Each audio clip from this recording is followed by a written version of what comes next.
August 13th, 2018. A mother, her 2 young daughters, and an unborn baby vanish from their Colorado home. No signs of forced entry, no witnesses, just gone. The husband, Chris Watts, appears on TV, nervous, emotional, begging for their safe return.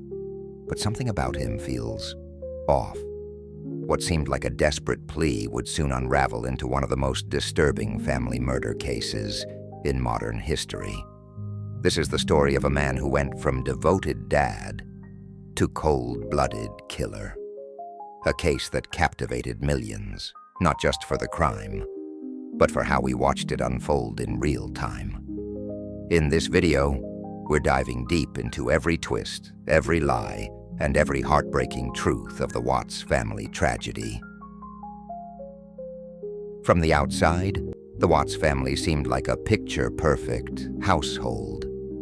Shanann Watts was active on social media, sharing moments of love, laughter, and motherhood with the world. She promoted a wellness brand, Thrive, and often posted about how lucky she felt to have Chris as her husband.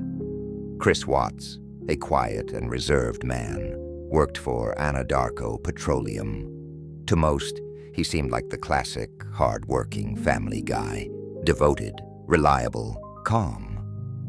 Together they had 2 daughters, Bella, age 4, and Celeste, affectionately called Cece, just 3 years old. Shanann was also 15 weeks pregnant with their 3rd child, a boy they'd already named Nico.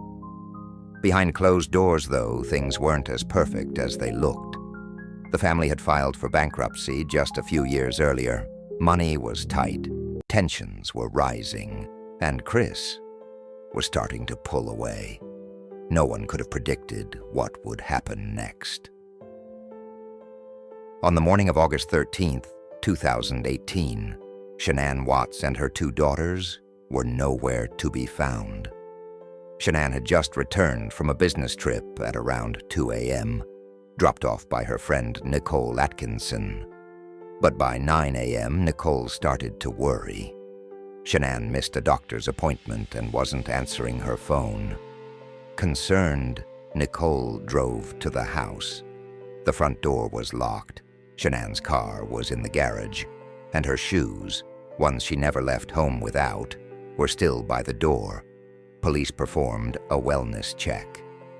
Chris arrived shortly after, oddly calm, with little sense of urgency.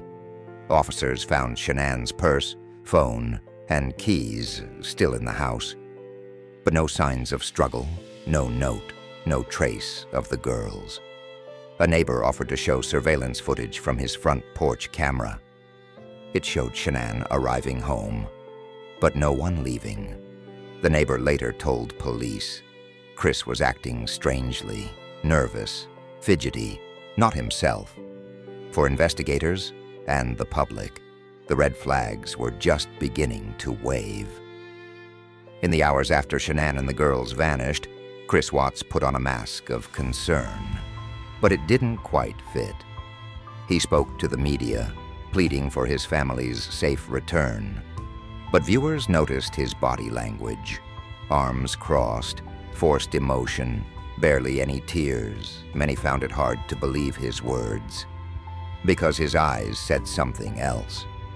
As the investigation intensified, Chris agreed to a polygraph test. The results? He failed, miserably. Detectives started to dig deeper. Why was Chris so composed? Why were there no signs of a break-in? Why did he load his truck early that morning, something he never did before? Investigators watched security footage showing Chris backing his truck into the driveway, loading it up under the cover of darkness. He claimed he was heading to a work site, but his story had holes. With every answer, Chris only raised more questions. And behind the scenes, detectives had already begun to zero in on the truth.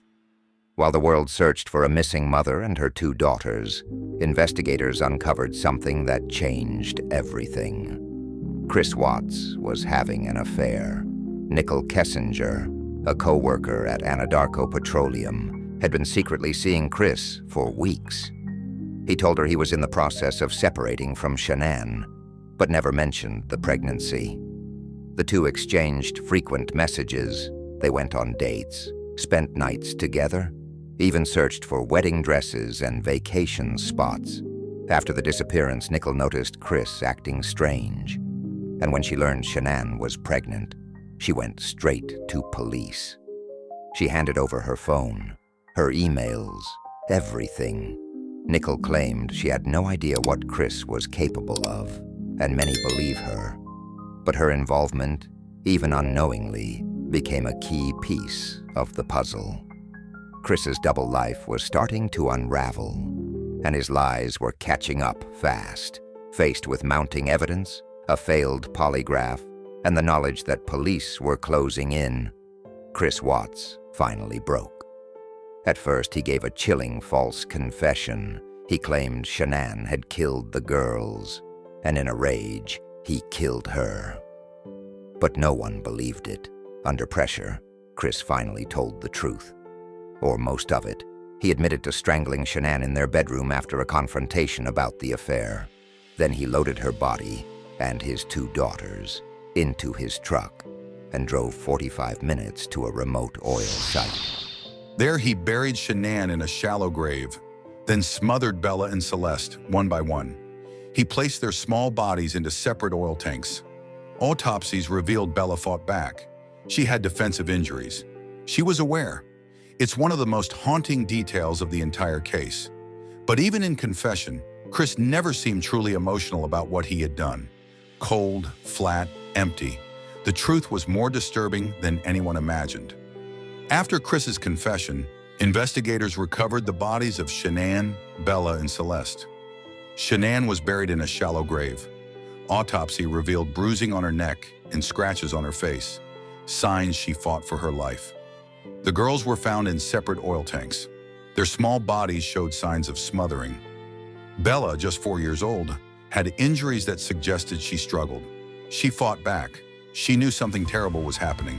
Celeste, only 3, may not have understood, but she was taken moments later. These details devastated investigators, prosecutors, and the public. It wasn't just a murder, it was a slow, calculated extermination of his entire family. What kind of person could do this? And why?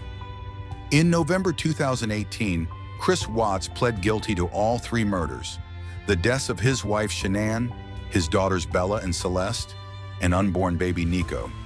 He avoided the death penalty by taking a plea deal. Life in prison without the possibility of parole. The sentencing was emotional. Shanann's family spoke directly to Chris, condemning him for his actions. Shanann's father, Frank, told the court, "I will never forgive you for what you've done." For many, the conviction didn't feel like enough. Chris Watts had destroyed an entire family, and yet the answers to why remained elusive.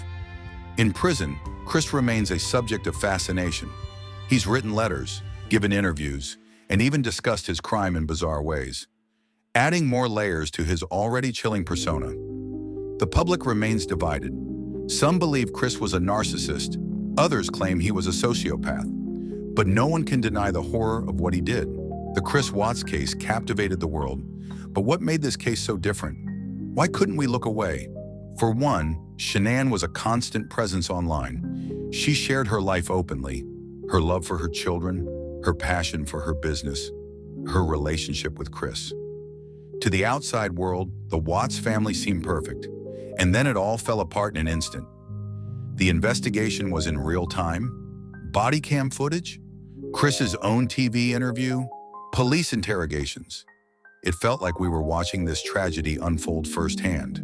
We heard the lies, we saw the manipulation, and then there was Netflix's American Murder, The Family Next Door, a documentary that brought everything into focus. Real footage, real voices. It hit hard. It forced us to reckon with the chilling reality that such a perfect family could be destroyed so violently. But perhaps the most unsettling part was Chris himself. His lack of remorse, his coldness in his confessions, his failure to show any emotion for the lives he took. He didn't seem like a man driven by rage. He seemed numb, detached. Chris Watts became a symbol of something darker. We wanted answers. Why did this happen? What drove him to kill his own family? Was it financial strain? The affair? A deep, personal darkness? The case went viral not just because of the brutality of the crime, but because of the emotional connection we had to this family. A family we thought we knew, only to learn the horrifying truth. The Watts family murders remain one of the most disturbing tragedies of our time. Shanann, Bella, Celeste, and baby Nico lost their lives in the most unimaginable way, at the hands of the one person they should have been able to trust the most. This wasn't just a murder. It was a betrayal of the deepest kind. A man who had everything, a loving family, a home, a future, snapped and took it all away. Chris Watts will spend the rest of his life behind bars. But the question remains, what drives someone to kill their own family? And are there always signs that we missed along the way? Let me know your thoughts in the comments below. What do you think motivated Chris Watts? Was it the pressure of his double life or something darker? And do you believe there were signs we ignored? If you want to hear more about cases like this, make sure to subscribe for more in-depth true crime stories.